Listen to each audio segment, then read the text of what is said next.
My wedding day began as a dream, but turned into a nightmare. I'm Eleanor, 61, called Ellie by friends. After 15 years alone since my husband's death, I found love again with Elias Vance, or Eli. He was simple, kind, and made me feel cherished. The venue was stunning. 400 guests, ivory velvet chairs, cream silk linens, beautiful flower arrangements. I'd spent my life savings to make this day perfect. Eli stood beside me in his modest gray suit, his silver hair neat, hands calloused from honest work. He wasn't rich, but his love was everything I needed. Then I heard the first cruel laugh from the third row. My son Darius, 38, in a $3,000 Italian suit and Rolex, sat with his wife Tasha. She wore a tight red dress, long black nails, and always looked down on me. Tasha whispered loudly to her mother, "The old woman is marrying a pauper." Her mother laughed. My cheeks burned, but Eli squeezed my hand. The ceremony continued, but whispers and mocking comments kept coming from their section. "Look at his shoes, thrift store finds," a cousin said. "My gardener dress is better," another added. My heart broke, but Eli remained calm. During our vows, Eli spoke with deep emotion. "Ellie, I don't have material wealth, but I give you my whole heart and promise to make you happy every day." Tears filled my eyes. Then Darius laughed sarcastically, echoing through the hall. "This is pathetic," he shouted, standing up drunk. "Seriously, Mom? This miserable old man?" The room fell silent. Darius walked to the center aisle. "Dad left you an inheritance, and you marry this nobody who wants your money?" Tasha stood too. "Darius is right. That's not a stepfather. That's trash from the street." Her entire family erupted in laughter, recording with phones. I felt fury rise within me. I walked toward Darius, my voice strong. "You're right about one thing. Someone needs to tell the truth." I revealed my years of sacrifice. 35 years of marriage, cleaning houses so he could attend good schools, breaking my back for him. "When your father died, you left me alone. How many Christmases did I spend by myself? How many birthdays without even a text?" Darius tried to dismiss me. "Don't make a scene." Tasha added, "Always the victim. Darius has his own life." But I continued, "Now I've found someone who treats me with dignity, and you humiliate me?" Darius yelled, "He's a gold digger. Look at him. Dresses like a bum." Tasha's father shouted, "He wants your money." Her mother added, "Darius is protecting your assets." I confronted Darius about his hypocrisy. "When I needed surgery money, you refused, but bought a Rolex. When I needed a loan, you made me sign papers with Interest." The guests murmured disapprovingly. My best friend Vivian cried. Tasha attacked me. "You're desperate, old, alone. You grabbed the first man who paid attention. It's pathetic." Her family cheered. They enjoyed my humiliation. I felt something snap, not weakness, but determination. I returned to Eli, took his hand, and faced my son. "Darius, Tasha, and your entire family, get out of my wedding and my life." Darius stared in disbelief. "You're throwing out your only son?" "Yes. You have 5 minutes, or I call security." Tasha laughed hysterically. "You can't do this." "I paid for everything. I decide who stays." Tasha's father threatened, "We have influence. We'll ruin you." I replied, "You've already ruined my special day." Darius threatened, "If you do this, you'll never see me or your grandchildren again." My heart ached. I loved Miles, 6, and Chloe, 4. But I looked at Eli, who had treated me better in months than my son had in years. "If that's your choice, then so be it." Darius left with hatred. When he robs you, don't come crying. After they left, I stood trembling, tears flowing. Eli hugged me tightly. You did the right thing, he whispered. The guests applauded in support. Eli then said, Ellie, there's something I must tell you. He took a deep breath. I'm a billionaire. I stared in shock. I have over $2 billion. I live simply by choice after my first wife died. To find someone who loves me for who I am, not my wealth. He explained his construction background, real estate empire, and how everyone changed after his wife's death from cancer. Meeting you was like coming alive again. You treated me with dignity, even when you thought I had nothing. He revealed his lawyer, Marcus, was present, and that he'd secretly paid off the $5,000 Darius lent me. I wanted you to see their true character before knowing the truth. We continued our wedding, surrounded by true supporters. At the reception, Eli publicly announced he owned Vance Development Group and had built much of the city. He promised to dedicate his life to my happiness. That night, in our luxurious hotel suite, I asked why he chose me. He recalled our first meeting at the farmer's market. You apologized when our carts bumped, then knelt with your bad knee to pick up my fallen tomato. Your kindness showed me your soul. We kissed, starting our new life together. The next morning, I woke in our lavish suite, overwhelmed. Eli showed me his world via helicopter, pointing out his properties, hotels, shopping centers, apartments, even a hospital he built for free cancer treatment after his wife's death. At his company headquarters, I met his lawyer, Marcus. Eli had transferred assets to me, access to all accounts, 3 properties, a $50 million investment fund. He'd also created $10 million trust funds for each grandchild. I want you to have freedom to live as you wish, Eli said. I toured his company, meeting employees who admired him genuinely. But my thoughts returned to Darius. Eli revealed Mark had investigated. Darius owed $2 million from failed investments and loan sharks. Tasha's excessive spending worsened their debt. Worse, Darius had discovered Eli's true identity through a Forbes article and had sent 12 messages. I regret the misunderstanding. Need to discuss business. Need $500,000, your moral obligation. All requesting money, not apologizing to me. Eli asked what I wanted to do. I wrestled with maternal instinct versus self-respect. Don't give him money. He needs to face consequences. We honeymooned on Eli's private island. Mark updated us. Darius's creditors repossessed his car, froze accounts, foreclosed his house.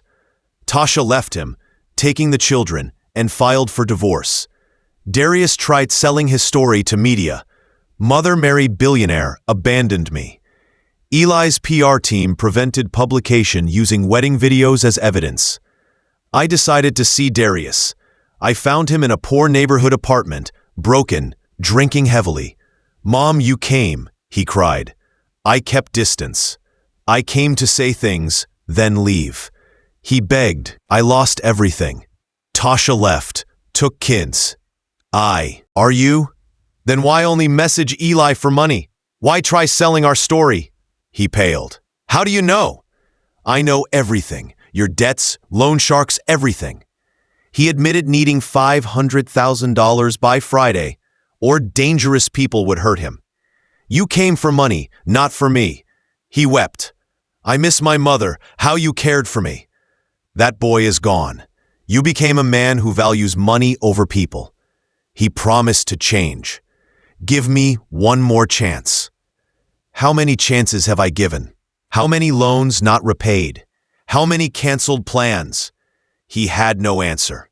I revealed Eli wanted to help, but I refused. If I rescue you now, you'll never learn real values. He pleaded about the danger. You must report to police, seek protection, rebuild properly. I gave him Marcus's card for legal help. After you're safe, Can we reconcile? That depends on you becoming the man I raised. My children, can they see you?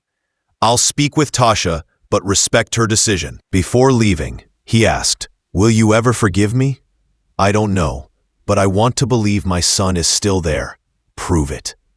Over months, Darius filed bankruptcy with Marcus's help, found construction work, started speaking at community centers about financial responsibility. He sent me a heartfelt 10-page apology letter. I gave him my number. We began weekly, difficult calls.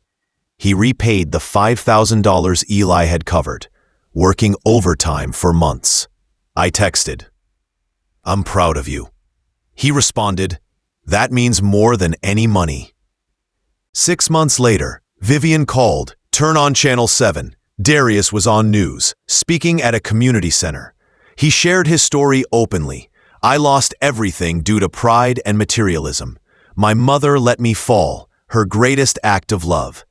He described his bankruptcy, starting from bottom in construction, giving financial literacy talks. The reporter asked about our relationship. We're working on it slowly. Weekly calls, painful but honest. Asked for a message, he said, pride destroys. Materialism consumes. Value people who love you enough to let you fall so you can learn to fly. Then directly to camera. Mom, if you're watching, every day I work to be the man you deserved. I understand now. I love you. Tears streamed down my face. Eli hugged me.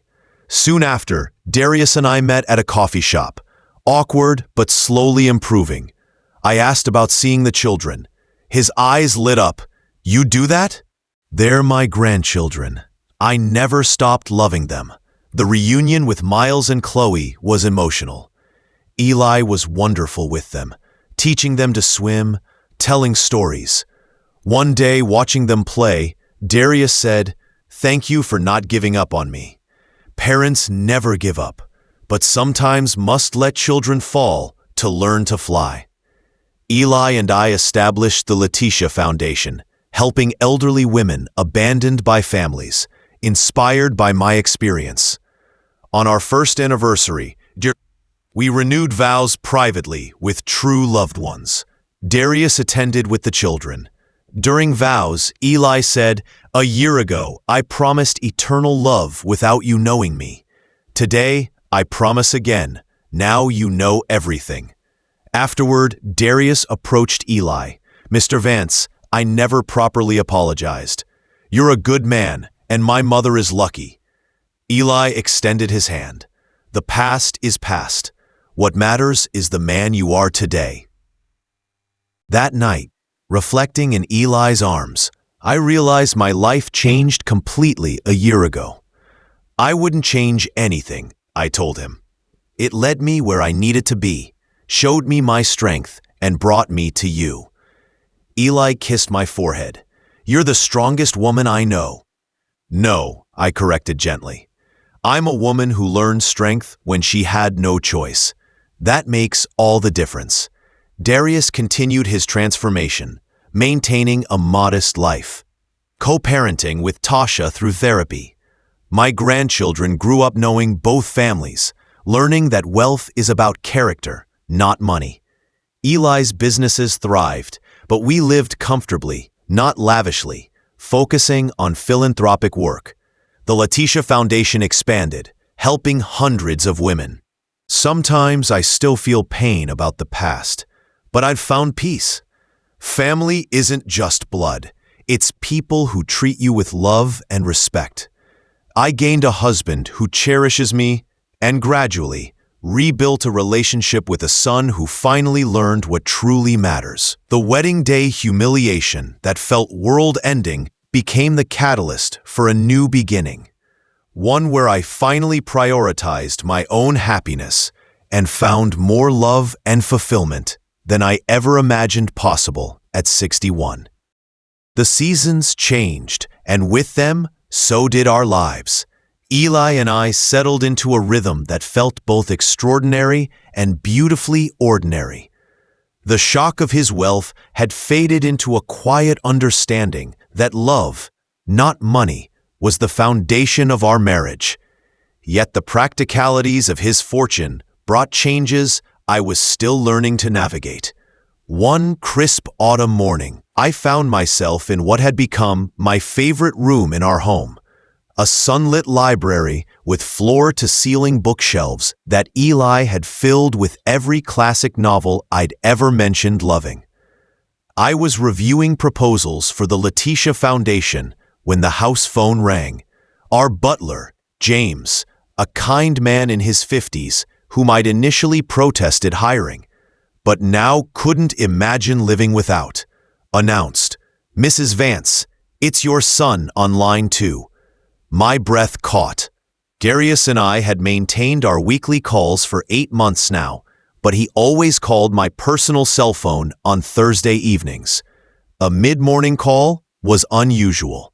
I picked up the receiver, trying to keep my voice steady. "Darius? Mom." His voice sounded different. Not desperate like before, but energized. "I hope I'm not interrupting anything important." "You're never an interruption," I said automatically, then realized I meant it. "Is everything all right?" "More than all right." I could hear the smile in his voice. "I wanted to tell you, we got the contract. The community center renovation downtown. My company won the bid." Tears sprang to my eyes. Darius had started his small construction company 6 months earlier, with 3 former colleagues from the job he'd taken after his bankruptcy. He'd called it Phoenix Builders. "Rising from ashes," he'd explained during one of our calls. "Oh, Darius, that's wonderful." My voice trembled with emotion. "Tell me everything." For 20 minutes, he described the project, a historic building that would become a youth center, the careful planning, how his crew had worked weekends to prepare their bid.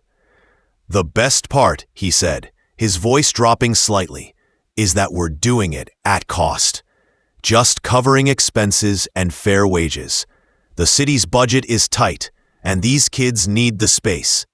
This was the man I'd hoped he could become. Not the flashy, Rolex-wearing social climber, but someone who understood value beyond dollar signs. "I'm proud of you," I said, the words flowing naturally. "Thanks, Mom." A pause. "Actually, there's something else." Tasha reached out. The mention of her name sent a familiar tension to my shoulders. "Oh?" "He's in therapy. Real therapy, not just the co-parenting sessions." She called to apologize, to me, and she asked if she could apologize to you, too. I leaned back in my leather chair, watching sunlight dance through the window. The anger I'd carried toward Tasha had dulled to a quiet disappointment. But forgiveness? That felt like a distant country I hadn't yet visited. "What did you tell her?" "That it wasn't my place to decide, but I gave her your number." He hurried to add, "Only if you're comfortable. I can tell her—" "No," I interrupted gently. "It's all right. If she calls, I'll answer." We talked a few more minutes about Miles and Chloe. They were spending weekends with Darius in his modest but cozy 2-bedroom apartment. He'd turned the second bedroom into a shared space for them, filled with books and art supplies instead of expensive toys. "Chloe asked about you yesterday," he said. "She's making you a drawing. Something about a grandmother and a spaceship? I didn't quite follow." I laughed, the sound surprising me with its lightness. "I'll look forward to receiving it." After hanging up, I sat for a long time, staring at the portrait of Eli's first wife, Letitia, that hung across the room. She had gentle eyes and a smile that reminded me of Eli's. "Thank you," I whispered to her empty likeness, "for loving him first, for making him who he is." That evening, I told Eli about Darius's news over dinner on the terrace. He listened with that focused attention I'd come to cherish, the kind that made you feel like you were the only person in the world. "Should we help?" he asked simply, quietly. "I could make sure they have the best materials at wholesale, or—" I reached across the table, taking his hand. No, my love. Let him build this on his own. It means more that way. Eli nodded, understanding. Then his eyes twinkled. I have news too. Marcus finalized the scholarship program in your name. The Eleanor Vance Fund for Single Mothers Pursuing Education. First 20 recipients have been selected. Now it was my turn to cry. Eli, I don't know what to say. Don't say anything. Just come meet them with me next week. He squeezed my hand. You spent a lifetime helping others clean their homes. Now let's help them build their futures. Later that week, Tasha called. Her voice was smaller than I remembered. Ellie, thank you for taking my call. We met at a neutral cafe. Not the one where I'd met Darius, but a quiet spot near the park. She arrived without the designer bags or dramatic makeup. Her nails were short, unpainted. She looked human. I don't expect you to forgive me, she began, hands wrapped tightly around her teacup. But I need you to know that I'm sorry. Truly sorry. The person I was, I'm ashamed of her. She spoke for nearly an hour about her upbringing. A childhood where love was conditional on achievements and appearances, where her father measured worth by net worth. She'd married Darius thinking she was climbing the social ladder, only to realize the ladder was leaning against the wrong wall. My therapist says I use contempt to hide my own insecurities, she said, tears finally falling. The way I treated you, it was horrible, unforgivable. Nothing is unforgivable, I heard myself say, and realized I meant it. But forgiveness takes time. She nodded vigorously. I understand. I just wanted you to know I'm trying to be better for the kids, but for myself too. We parted with an awkward hug that felt like a first step on a long path. As I drove home, I thought about how life circles back on itself, offering second chances we don't always deserve, but sometimes receive anyway. The following month, Darius brought Miles and Chloe to our home for the first time. I'd seen them in parks and at restaurants, but this was different. This was inviting them into our world. Miles, now 7, stared wide-eyed at the hallway that seemed to stretch forever. Grandma, do you need a map to find the kitchen? I laughed, taking his hand. Sometimes I do. Chloe, 5, was more interested in the indoor pool. Can we swim? Daddy said you have a pool inside your house. Eli appeared then, holding 2 small life jackets. Only if I get to join you. I've been practicing my cannonball. The afternoon was filled with laughter and splashing, with cookies in the kitchen afterward, and with the simple joy of watching my grandchildren's faces light up, not because of wealth, but because of attention and love. As they were leaving, Chloe handed me a folded piece of paper. I drew this for you. I opened it to reveal a crayon masterpiece, a woman with silver hair, me, standing beside a tall man, Eli, both of them holding hands with 2 smaller figures, the children. Above us, a spaceship with the words, "To Grandma's house," arced across a purple sky. It's beautiful, I whispered, feeling tears again. I seem to cry more these days, but they were different tears, the kind that come from fullness, not emptiness. Darius lingered at the door after buckling the children into his sensible sedan. Mom, thank you, for today, for everything. We have more days ahead, I said, and for the first time, I truly believed it. Winter arrived, bringing with it a quiet transformation that felt both external and deeply personal. The first snowfall dusted our gardens in white, and inside, our lives continued their gradual healing.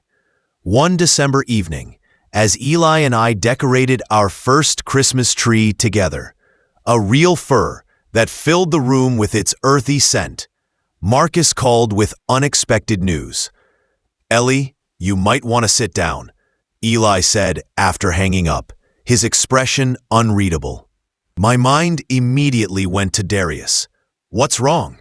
Nothing's wrong. It's just surprising. He guided me to the sofa.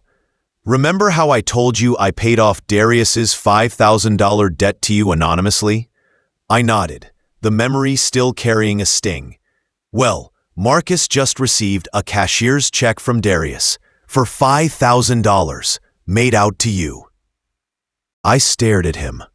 But why would he send it to Marcus? And how does we even know? The letter that came with it explains. Eli handed me his phone where Marcus had forwarded a scanned image. In Darius's now familiar handwriting, less frantic than the 10-page letter he'd sent months ago, but just as earnest, he'd written, "Mr. King, please forward this to my mother. This is repayment for the loan she doesn't know was already settled. I recently discovered that Mr. Vance paid this debt on my behalf months ago. I'm returning the money to her because the debt was mine to carry, not his to erase. More importantly, please tell her this. I'm not the man who borrowed that money anymore. That man valued currency over character.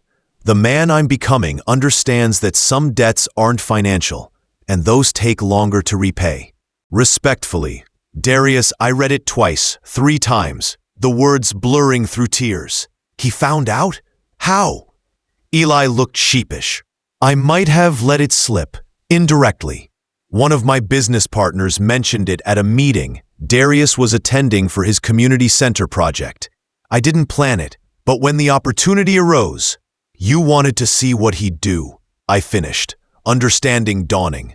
I wanted to see if he'd grown enough to handle the truth with integrity. Eli took my hand. He did more than that.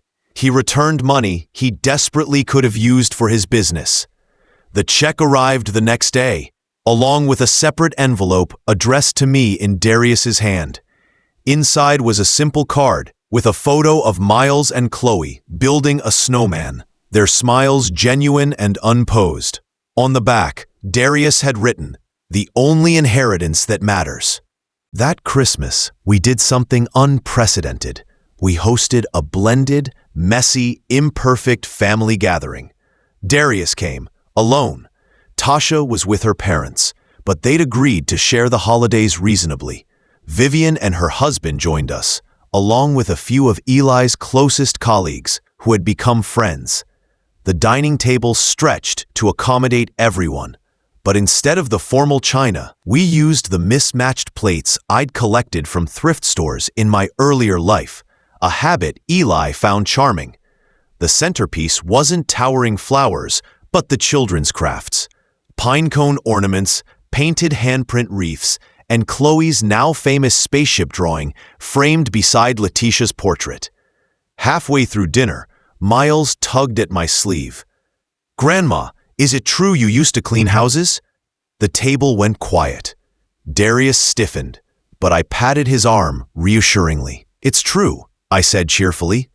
"I was very good at it, especially windows. I could make them sparkle." "Why?" Chloe asked, her little face serious. "Because everyone needs clean windows to see the world clearly," Eli answered, winking at me.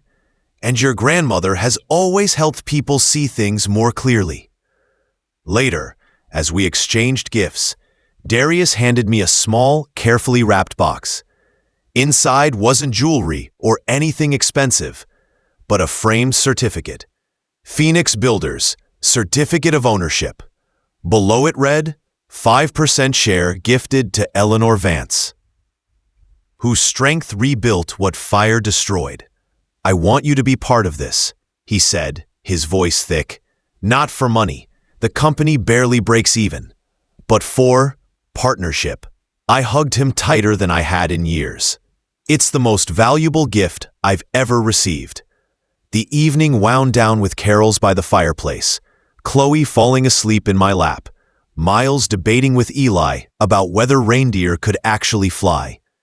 "With the right aerodynamics, certainly," Eli insisted playfully. After everyone left and the house was quiet, Eli and I cleaned up together, something he insisted on despite the staff offering to do it. As we washed dishes side by side, he said softly, You've built something more valuable than any real estate empire, Ellie. What's that? A family. Not the one you were born into, but the one you've created through forgiveness and choice. The new year brought changes none of us could have predicted. Tasha's parents, facing their own financial reckoning after some of her father's shady dealings caught up with him, moved to a smaller home. In a twist that surprised everyone, Tasha asked Darius if she could rent his second bedroom, the one that had been the children's room, while she got back on her feet. Strictly as roommates, Darius told me over coffee one January morning. Separate lives, just sharing space for the kids' stability. And how do you feel about that? I asked carefully. He shrugged, but his eyes were clear. It's healthy, actually. We're learning to be friends instead of enemies, to parent together without being together. Meanwhile, the Letitia Foundation expanded beyond my wildest dreams. We opened a community center for elderly women, offering everything from yoga classes to legal assistance. I found myself spending 3 days a week there, not as a donor, but as a participant, teaching a class on budgeting that drew from my own hard-learned lessons. One afternoon in February, as I was leaving the center, I found Darius waiting in the parking lot, leaning against his work truck. "What are you doing here?" I asked, surprised. He gestured to the building. "Phoenix Builders just got the contract for your expansion. The new wing for the child care center." I hadn't known he'd bid on it. "Darius, you didn't have to." "I wanted to." He opened the passenger door for me. "Come on, I want to show you something." He drove us across town to a neighborhood I recognized, one where I'd cleaned houses decades ago. We stopped in front of a small, neatly kept bungalow with a sold sign in the yard. "Closing is next week," he said quietly. 3 bedrooms, fenced yard, good school district. I looked at him, understanding dawning. "You're buying a house?" "With my own credit, my own down payment." His pride was palpable. "The kids will have their own rooms. There's space for an office, and a guest room for when you visit."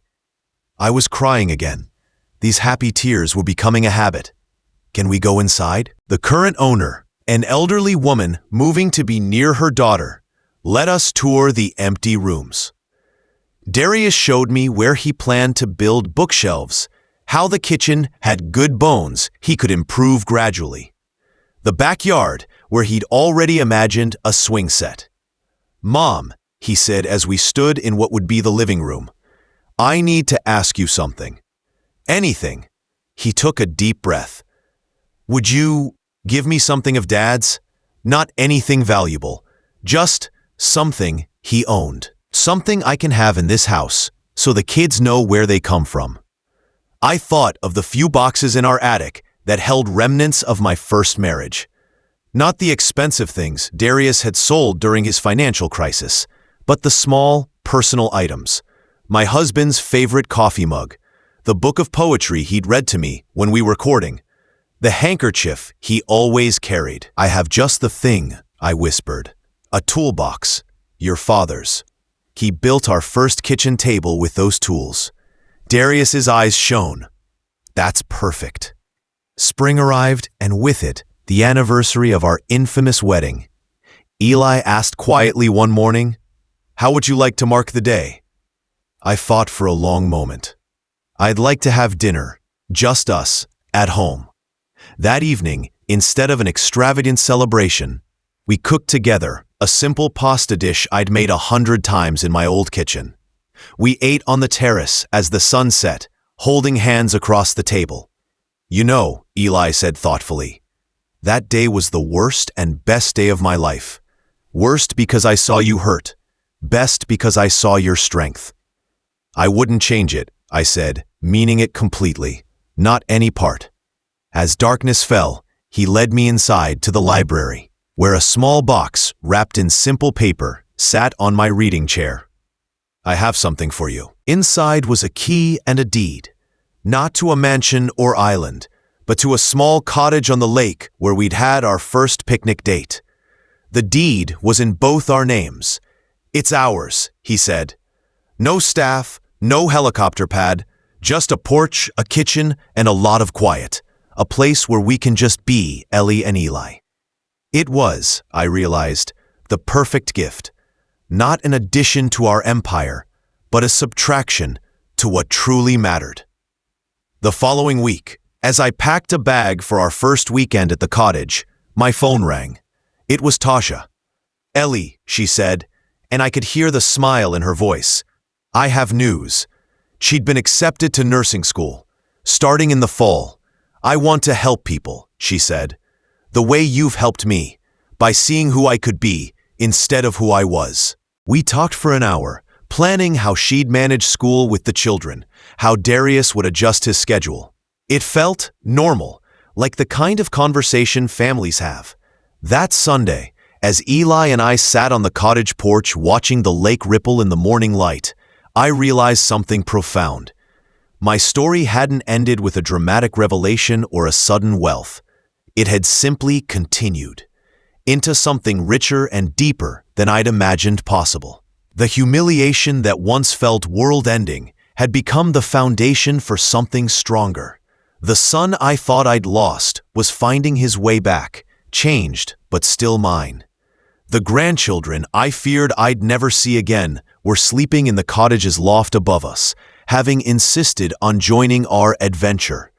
And the man beside me, the billionaire who chose to live simply, who showed me that true wealth has nothing to do with bank accounts and everything to do with character, squeezed my hand and said, ... "What are you thinking about, my love?" "Everything," I said, leaning into him, "and nothing. Just how lucky I am."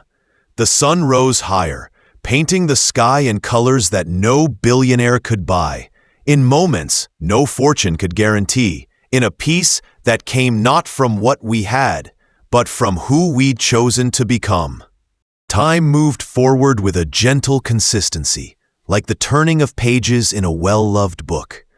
The summer after our first anniversary arrived, bringing with it a warmth that seemed to melt the last remnants of past winters from our hearts.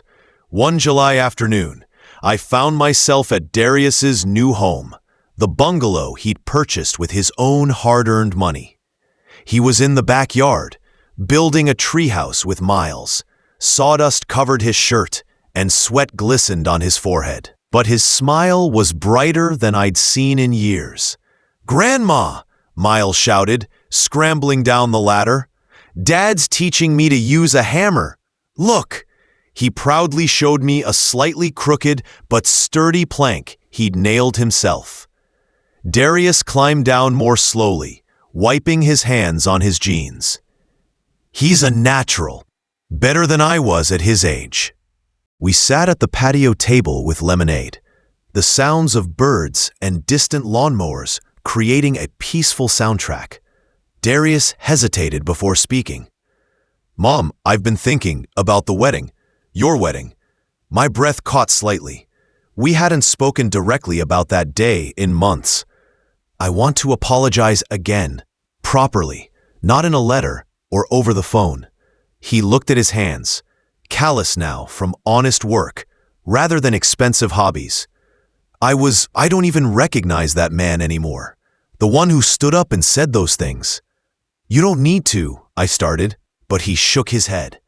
"I do, because what I did, it wasn't just about Eli, your money. It was about you. I treated you like you were less important than my own pride." He met my eyes, his own shimmering. "You deserved that day to be perfect, and I ruined it because I was too blind to see what real happiness looks like." Tears filled my eyes, but they were healing tears. "You've given me better days since then," I whispered. "That's the thing about second chances," he said, taking my hand. "They don't erase the past, but they let you build something new on top of it." Later that week, Eli surprised me with a trip. Not to an exotic location, but to the community college where I'd secretly enrolled in a literature course months earlier. How did you know? I asked, astonished. Vivian told me, he admitted with a sheepish grin. She said you've always wanted to study poetry properly. So I talked to the dean. They're starting a scholarship in your name for returning students over 50. I stared at him, speechless. But I'm just taking one class, for fun. Education should always be for fun, he said simply. And for fulfillment. You've spent a lifetime giving to others. Let this be just for you. That fall, I found myself sitting in a classroom with students young enough to be my grandchildren, feeling both terrified and exhilarated. The professor, a woman in her 40s with kind eyes, began the first class by saying, "We're never too old to learn new ways of seeing the world."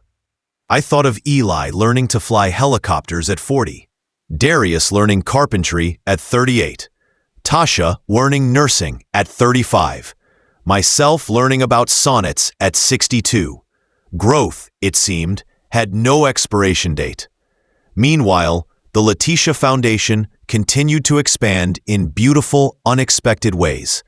We started a program pairing elderly women with local girls seeking mentorship, an idea that came from Chloe, who'd asked why she couldn't have more grandmas like me. Because every girl should have someone who believes in her, I'd told her. Then let's find them, she declared with 5-year-old certainty. So we did. The program became one of our most successful, creating connections that span generations and backgrounds. At the launch event, I looked out at the room, filled with women of all ages, their faces hopeful, and felt a deep sense of purpose that had nothing to do with Eli's wealth and everything to do with our shared humanity. As the holidays approached again, we faced our first true test as a blended family, Thanksgiving. Tasha's parents, humbled by their financial setbacks, asked if they could join us. Brenda, Tasha's mother, called me personally. Ellie, she said, her voice stripped of its former pretension. I know we don't deserve your kindness, but if you can find it in your heart, we'd like to apologize, in person. I discussed it with Eli, then Darius, then Tasha. Everyone agreed. Forgiveness had to be complete, or it wasn't real. Thanksgiving Day arrived with a crispness in the air and a full house. Eli's chef prepared the meal, but I insisted on making the pies myself. Apple, from a recipe my own mother had taught me. The house smelled of cinnamon and roasting turkey, but more importantly, it smelled of possibility. The Jenkins arrived looking different, smaller somehow, without their gaudy jewelry and arrogant postures. Larry, Tasha's father, shook Eli's hand firmly. Mr. Vance, I owe you an apology. Several, actually. Eli, ever gracious, simply said, Today is about moving forward. During dinner, Brenda sat beside me. You have a beautiful home, she said quietly. But more beautiful is what you've built here, a family. It's still under construction, I said with a smile. Like all good things. As dessert was served, Eli stood and tapped his glass. The room quieted. 1.5 years ago, I married the most remarkable woman I've ever known. That day didn't go as planned, but it went exactly as it needed to. It showed us who we were, and more importantly, who we could become. He looked around the table, at Darius, holding Chloe on his lap, at Tasha, helping Miles with his pie, at her parents, listening respectfully, at Vivian, beaming with pride. Ellie taught me that family isn't about blood or marriage certificates. It's about showing up, about choosing each other, day after day, even when it's hard, especially when it's hard. He raised his glass, to choosing each other, to second chances, to family, the kind we're born with, and the kind we build. Glasses clinked all around. Darius stood then, his own glass raised, to Mom, the strongest person I know, Thank you for never giving up on me, even when I'd given up on myself." The moment was so perfect, so full, that I thought my heart might actually burst from the joy of it. After everyone had left and the house was quiet, Eli and I sat by the fireplace, the embers glowing softly. "Do you ever think about what would have happened if I'd told you the truth from the beginning?" he asked. I considered this. "If you had, I might have wondered if I loved you for you, or for what you could give me. And Darius, he never would have shown his true colors. We might still be pretending." Pretending what? That everything was fine, that money didn't matter, that old wounds were healed. I leaned into him. The truth forced everything into the light. It was painful, but it was real, and real is better than perfect. He kissed my forehead. "You know, I used to think my greatest achievement was building a business empire. Now I know it's helping you build this." As winter settled in, life found its rhythm. Darius's business grew steadily, never explosively, but always sustainably. He hired 2 more employees, both men he'd met in recovery programs. "Everyone deserves a second chance," he told me, like I got. Tasha began nursing school, balancing classes with parenting. She and Darius developed a genuine friendship, co-parenting with a cooperation I hadn't thought possible. The children thrived in the stability, their laughter a constant music in our lives. One snowy evening in December, Eli and I returned to the wedding venue, not for an event, but at the manager's invitation. He wanted to show us the renovations they'd made, funded anonymously by a donor we both knew was Eli. As we stood in the now empty ballroom, the memories washed over me, not with pain, but with perspective. The room where I'd been humiliated was also the room where I'd found my voice. The spot where Darius had mocked us was just empty space now, waiting for new stories to fill it. "Are you all right?" Eli asked, sensing my emotion. "I'm better than all right," I said, taking his hand. I was thinking, this room witnessed the worst day of my life become the beginning of my best life. That's a pretty powerful transformation. On our drive home through the softly falling snow, Eli said quietly, "I have one more surprise, but you have to wait until Christmas morning." True to his word, on Christmas Day, after the gifts had been opened and the children's excitement had settled into contented play, he handed me a small envelope. Inside was a deed, not to a property, but to the farmer's market where we'd met. "I bought it," he said simply, "the whole block. Not to develop it, but to preserve it, so that other people can bump carts and pick up tomatoes and maybe find what we found." Tears spilled down my cheeks, the good kind, the kind that come from being deeply seen and loved. "You're keeping it exactly as it is?" I asked. "Exactly, with one addition." He showed me the plans, a small plaque near the entrance that read, "In honor of Eleanor Vance, who taught us that the most valuable things in life can't be bought, only earned through love, forgiveness, and second chances." As the new year dawned, I found myself reflecting on the journey. From cleaning woman to philanthropist, from lonely widow to cherished wife, from estranged mother to reconciled parent and doting grandmother. The path hadn't been straight or easy, but it had been mine. Every humiliation, every tear, every moment of doubt had led here, to this life, this love, this hard-won peace. One evening, as I tucked Chloe into bed during her weekend stay, she asked, "Grandma, are you happy?"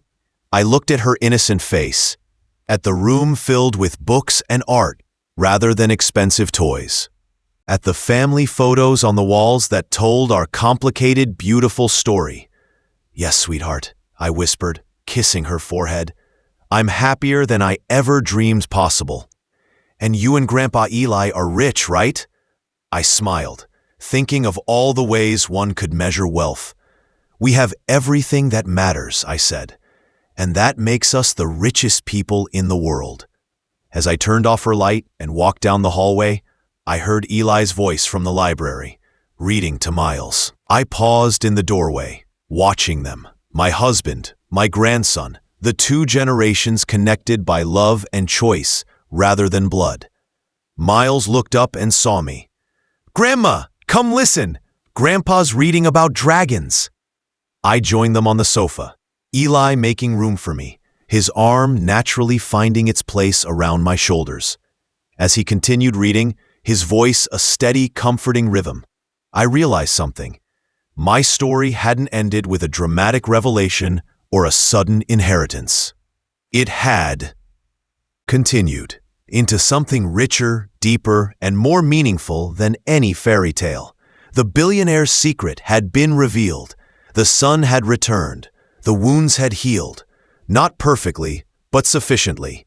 And in the end, the greatest wealth wasn't in bank accounts or properties, but in this, a hand to hold, a family to cherish, and the quiet, unshakable knowledge that after everything, love had won. The dragon in the story defeated the knight, then helped him build a better kingdom. And as Eli turned the final page, Miles asleep against his shoulder, I knew our own story was just beginning. Chapter after chapter, year after year, in the ordinary, extraordinary wealth of a life well lived and well loved.